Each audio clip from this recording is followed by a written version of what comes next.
AI has really opened up ever since Chat GPT kind of went out there.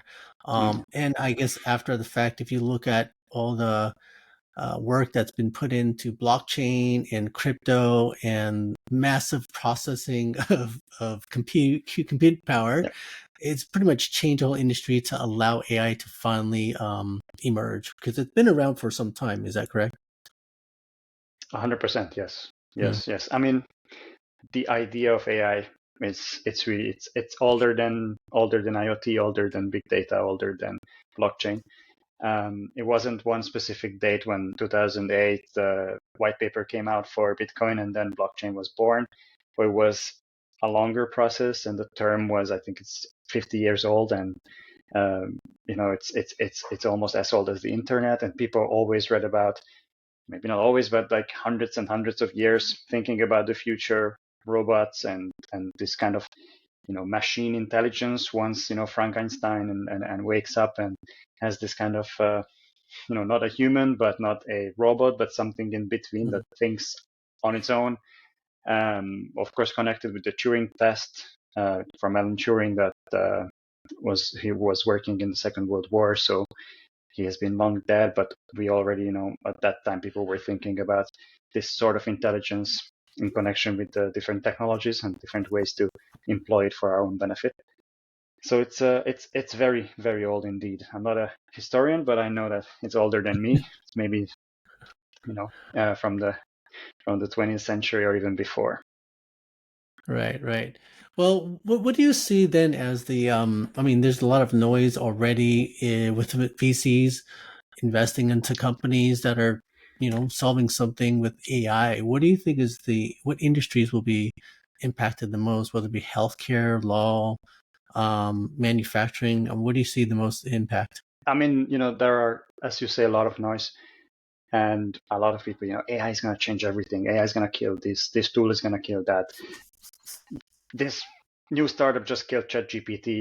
That kind of noise. That's really. I don't think it's needed. We should really focus on the utility, the use cases, how it's going to create value, how it's going to. Obviously, it's going to kill some jobs. It's going to take over some things. Going to make some things more efficient. From every industry I can think of. Mm. People were saying that in art and in creative businesses it's going to take a longer time, but now we see AI generated images and paintings and whatsoever, so it's gonna have a role in every industry. But again, the question is, what's the utility, what's going to be the value? Because if you generate AI articles and people are going to read AI written blogs, it's not that valuable. There's still that human element, that kind of thinking, that kind of how we connect with the community, how we explain things to humans. I think there's still value in that. So I don't think Mm. I'm going to read AI generated novels or for learning, maybe for entertainment. And I see AI video as entertainment, AI games that could be also very influential. But um, going back to your comment also on the VC side, we don't see that much money flowing in.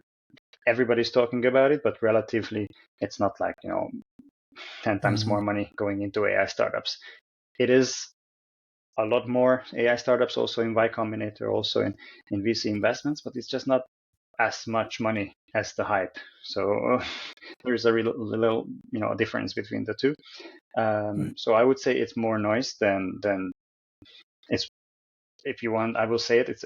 There is an AI bubble that will sooner or later deflate or even pop. But I think it's good that people learn about it, people hear about it, people understand it.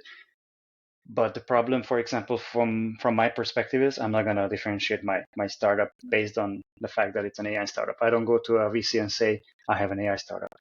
No, I go Mm. there and say I'm gonna solve this problem for these markets, and that's where the value is created. So again, it's gonna affect a lot of industries, but not to the extent that we imagine, I think. Okay. Okay.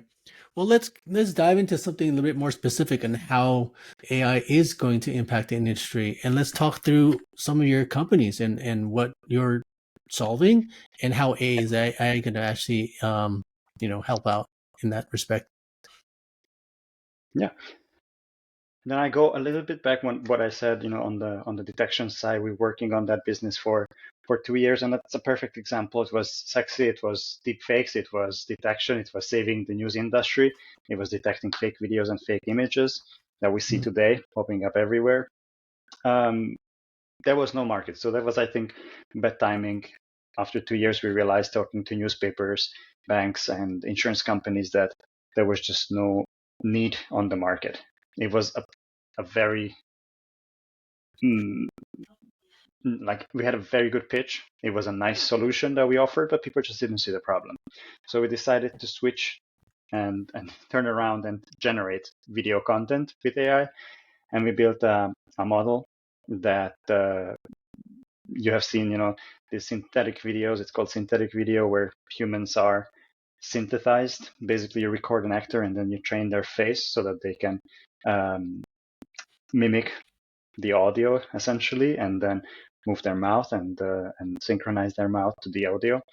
That's the model we built with Colossian. And I was with Colossian until last year, September. And after that, now we have also, I would say, Upsum being a kind of a pet project on just because, we saw the utility of AI for one specific segment, which was text, which was for researchers, for students, for anyone that works with larger amounts of text, to summarize it, to ask the document, essentially. Instead of pressing Control F and searching for keywords, you can just ask a question and chat with your document.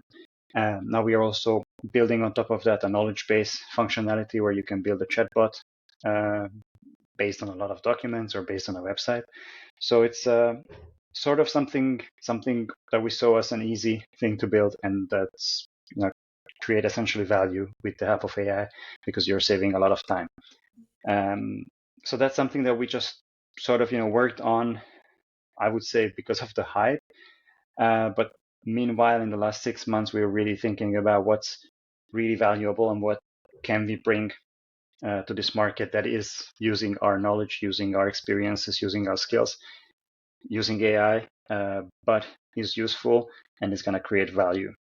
And now we are working on a project, again, in the video industry, whereby we are replacing the video editing process with just very simple chatting. So you will have an interface where you can chat with an assistant, and in the backend, we will edit the video with different solutions and algorithms that we have developed.